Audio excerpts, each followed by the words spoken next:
So as I have already told you, transition elements, the second major group include these elements, these and these. They are called as transition elements. They are called as transition elements since they have variable oxidation states. They share, all the transition elements have these following four properties in common. Four properties in common. The first property is all have variable oxidation states. Oxidation states. All the elements which are present in this group, they don't have their fixed oxidation state. They may have 2, 3, 4 and maximum of 7 oxidation states. Like manganese, Mn, have from +1 up to +7 oxidation state. The maximum variable oxidation state is shown by the manganese. This is the first property. Second property, all our metals have high melting and boiling points. Melting and boiling points. Boiling points, and also have high density. This is the second property. Although there are three properties actually. They are metals at room temperature and pressure. All transition elements are metals. They have high melting and boiling points and also have high density. For example, gold is the most dense metal. सबसे ज़्यादा gold की density है, which is around 19 point, I guess approximately 19.5 times heavier than water. So this is the most dense metal, transition metal, or the element heavier than water. Its density is 19.5 gram per centimeter cube. The third property,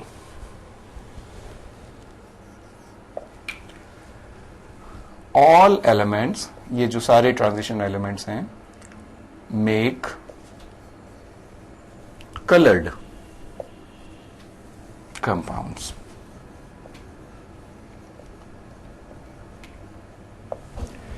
ये third property है. जितने भी transition elements हैं वो coloured compounds बनाते हैं, और their aqueous solutions are their aqueous solutions are coloured.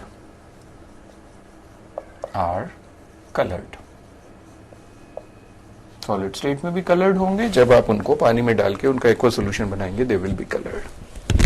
The fourth property all transition elements here is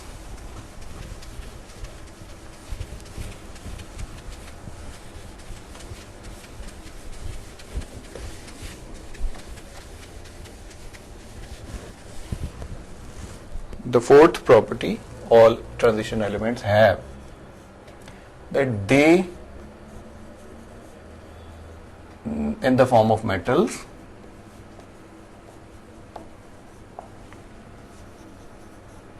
or their compounds, या तो खुद या इनके compounds act as a catalyst.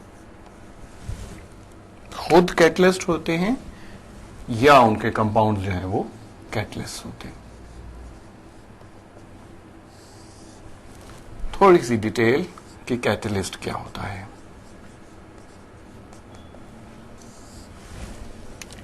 Catalyst is actually a substance.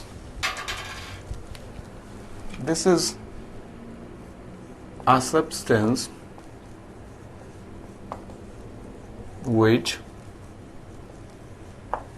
alters the rate of a chemical reaction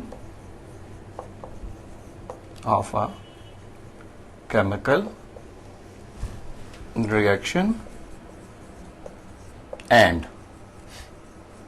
is recovered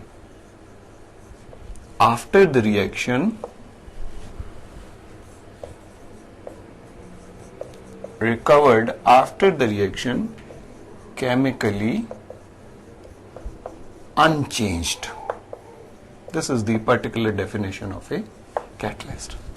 catalyst एक ऐसा substance होता है जो रेट ऑफ रिएक्शन को एक्सेलरेट करता है, तेज कर देता है.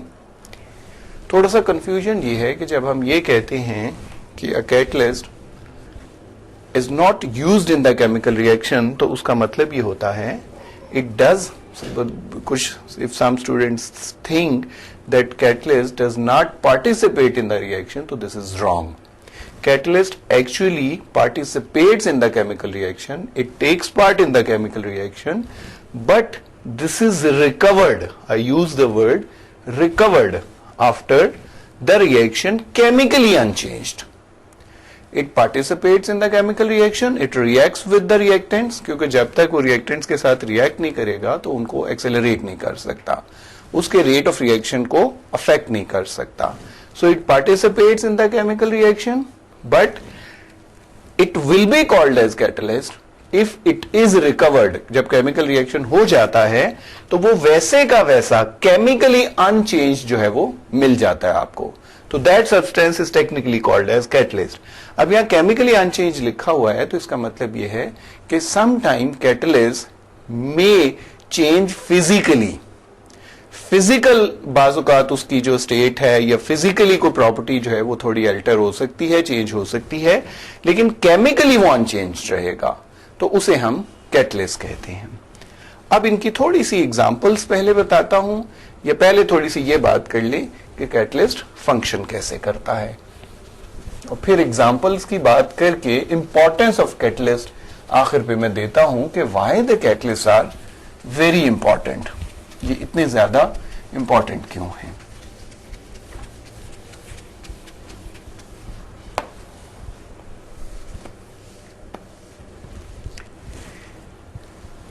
फंक्शन और the mode of action of a catalyst, कि कैसे ये ऑफ कैटलिस्ट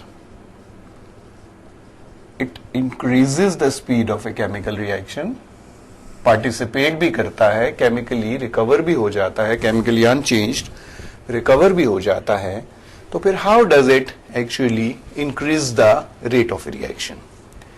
कैटलिस्ट के अपने फंक्शन परफॉर्म करने के मुख्तलिफ तरीके हैं, but the most general by which the catalyst increases the rate is कि कैटलिस्ट ये करता है, एक रिएक्शन हो रहा है, फर्ज कीजिए A plus B is converting into products. This is uncatalyzed reaction.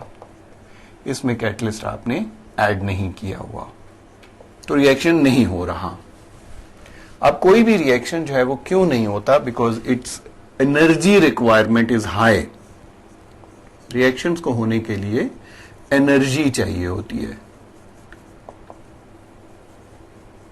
Energy requirement is very high. तो दो सूरतें हैं, या तो आप वो एनर्जी उसको प्रोवाइड कर दीजिए तो reaction will take place. Sometime technically this energy is called as EA, energy of activation, जिसकी बाद में डिटेल से बात करेंगे एक चैप्टर में, energy of activation. This is actually defined as the energy required, rather minimum energy required for the reaction to take place. The reaction to take place. वैसे हम डिटेल से भी बाद में बात कर लेंगे एक अलहदा चैप्टर में रेट ऑफ रिएक्शन के अंदर, लेकिन यहां पे I want to give you a little bit hint about the function of the catalyst. अगर इसको मैं थोड़ा सा ग्राफिकली भी रिप्रेजेंट करूं तो it would be like this. यहाँ रिएक्टेंट्स हैं कोई, ये जिनकी मैं बात कर रहा हूं, और फर्ज कीजिए यहाँ पे प्रोडक्ट्स हैं, तो इनकी ये एनर्जी रिक्वायरमेंट है. These are at this point they are reactants, A plus B जो मैंने लिखा हुआ है, और यहां पे ये products.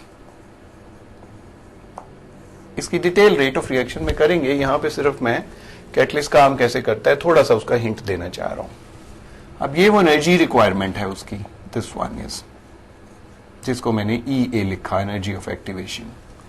Since the energy of activation or the energy required for this reaction is very high, इस वजह से ये रिएक्शन नहीं हो रहा, या हो रहा है तो at a very low speed, बहुत थोड़ी स्पीड है. When we add catalyst to it, जब हम इसको catalyst डाल देते हैं A plus B, if this reaction takes place in presence of a certain catalyst, तो the reaction is very fast. अब जैसे मैं शुरू में बता रहा था कि रिएक्शन करने के लिए या रिएक्शन को तेज करने के लिए दो चीजें हैं, या तो एनर्जी प्रोवाइड कर दीजिए या जो एनर्जी रिक्वायरमेंट है उसको कम कर दीजिए. तो कैटलिस्ट जो है does not provide the energy for the reactants for the reaction to take place, rather ये उसकी एनर्जी रिक्वायरमेंट को कम कर देता है. कैटलिस्ट क्या करता है, अगर आप मैं इनको, it would do this thing, this one, ये चीज कर रहा है. ये आप बोलिए कि अनकैटलाइज्ड था, energy requirement was very high, this was a catalysed, so energy requirement is reduced, so come energy पे भी ये रिएक्शन हो जाएगा. तो this is actually the catalyst does. Catalyst ये करता है कि उसकी EA value, energy of activation को कम कर देता है. ये कैसे करता है, थोड़ा सा हिंट सिर्फ देना चाहूंगा, ज्यादा डिटेल में बाद में बात करेंगे. It actually provides the alternate way. Catalyst actually provides the alternate route for the reaction to take place. उससे क्या होता है जी, जो alternate route है, कहिए जी A plus B directly product में नहीं कन्वर्ट हो रहा, तो कैटलिस्ट क्या करता है, इनको एक प्रोडक्ट C में कन्वर्ट करता है, तो C फिर फर्दर प्रोडक्ट में तब्दील हो जाता है. The energy requirement A plus B की डायरेक्ट प्रोडक्ट बनाने में ज्यादा है, लेकिन C बनाने में थोड़ी है, तो फिर कैटलिस्ट ये काम करता है, A प्लस B को मिला के C बना दिया, C जो है वो अल्टीमेटली प्रोडक्ट में कन्वर्ट हो गया. अब इसकी इंडस्ट्रियल इंपॉर्टेंस क्या है, पहले थोड़ी सी एग्जांपल्स मैं आपको बता दूं कि कहां कहां ट्रांजिशन एलिमेंट्स जो हैं, जो आप आगे पढ़ेंगे भी, यहां पे सिर्फ मैं थोड़ा सा पॉइंट आउट करूंगा कि कौन कौन से रिएक्शंस हैं जहां पे कैटलिस्ट जो है वो यूज होंगे या होते हैं. रिएक्शंस को डिटेल से आगे पढ़ेंगे, यहां फिर I would just give the examples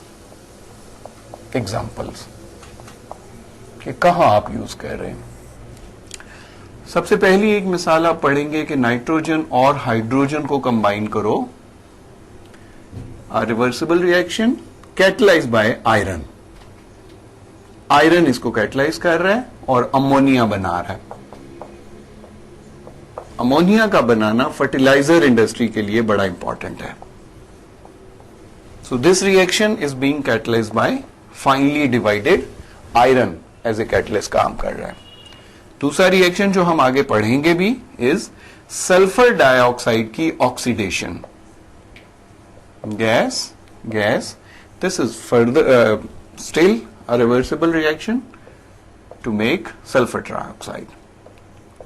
इसमें V2O5, this is called as vanadium 5 oxide, ये कैटलिस्ट के तौर पे एक्ट कर रहा है. देखिए मैंने पहले भी कहा कि ट्रांजिशन मेटल्स खुद कैटलिस्ट के तौर पे एक्ट करती हैं या उनके कंपाउंड, तो यहां पे उनका कंपाउंड जो है वो कैटलिस्ट के तौर पे एक्ट कर रहा है. Third example, oils, vegetable oils, जो प्लांट से ऑयल्स मिलते हैं, ये निकल की प्रेजेंस में, निकल कैटलिस्ट है, 250 डिग्री टेम्परेचर है, तो they are converted into vegetable ghee और मार्जरीन. इन रिएक्शंस की डिटेल आप आगे पढ़ेंगे. ये रिएक्शन भी, ये एक्चुअली अनसैचुरेटेड होते हैं, ये सैचुरेट हो जाते हैं with, actually reacts with hydrogen to saturated. तो इसमें भी निकल जो है एज ए कैटलिस्ट काम कर रहा है. तो these are very important reactions. इसको हम, इस रिएक्शन के करने को हम हेबर प्रोसेस कहते हैं, जिसकी डिटेल आगे इंशाल्लाह पढ़ेंगे. This is called as contact process, जिसकी डिटेल भी पढ़ेंगे. And this is the making of vegetable ghee from vegetable oils. अब last but not the least, कि कैटलाइज या कैटलिस्ट यूज करना इंडस्ट्रियली इंपॉर्टेंट क्यों है। एग्जांपल्स तो हो गई कि भाई आप अमोनिया बना रहे हो जो कि फर्टिलाइजर्स में यूज होगा, फर्टिलाइजर्स बनाने के लिए ammonia is the first step. घी बनाने के लिए निकल यूज कर रहे हैं आप, सल्फ्यूरिक एसिड बनाने के लिए पहले सल्फर ट्राइऑक्साइड बना रहे हैं, तो वो सल्फर ट्राइऑक्साइड फर्दर फिर यूज हो रहा है सल्फ्यूरिक एसिड बनाने के लिए। इसकी इंडस्ट्रियल इंपॉर्टेंस कैटलिस्ट की क्या है?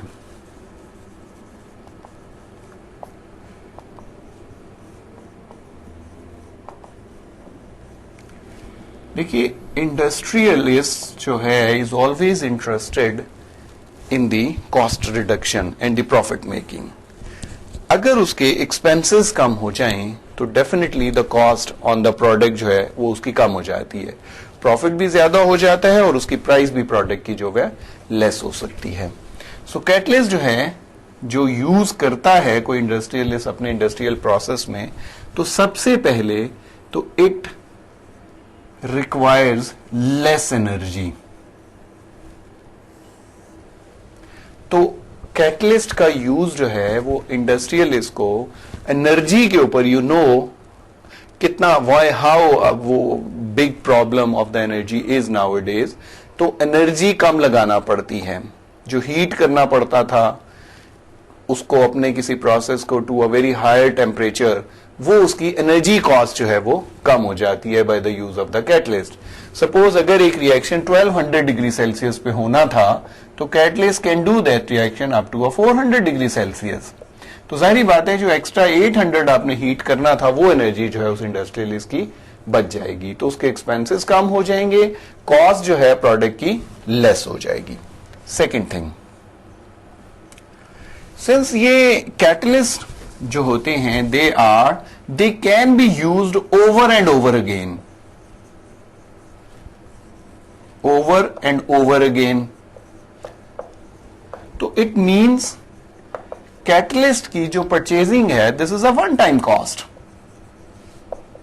If they are properly used and properly handled, अगर आप इनको बड़ा बेहतर यूज करें, एफिशिएंटली यूज करें, तो वो कैटलिस्ट जो है that can be used over and over again since it is recovered after the reaction. So उस कैटलिस्ट की वन टाइम कॉस्ट से जो है वो एक दफा उसकी कॉस्ट आप बर्दाश्त करेंगे और उसके बाद जो है वो बार बार उस प्रोसेस को जो है वो करता चला जाएगा। तीसरी चीज जो है, less labour will be required, would be required. एक प्रोसेस और less time, labour and time also. वो रिएक्शन जो 2 महीनों में होना था या वो रिएक्शन जो 24 आवर्स में होना था तो could be completed with the help of a catalyst in 12 hours. तो जब आप 12 आवर्स में उसी प्रोसेस को कर रहे हैं तो 24 आवर्स पे लेबर को एम्प्लॉय करना था तो ज्यादा पैसे देने पड़ने थे, तो 12 आवर्स पे आपको पैसे जो है वो कम देने पड़ते हैं। तो these are the 3 factors for which industrialist के लिए कैटलिस्ट जो है they are very important. And now the thing is कि इसीलिए कैटलिस्ट की केमिस्ट्री जो है वो डे बाय डे जो है वो डेवलप कर रही है ताकि बेहतर से बेहतर, ज्यादा से ज्यादा एफिशिएंट जो है वो कैटलिस्ट को जो है वो डिस्कवर किया जाए और उनको इंडस्ट्रीज में जो है वो यूज किया जाए। And I think fourth advantage would be less pollution is caused.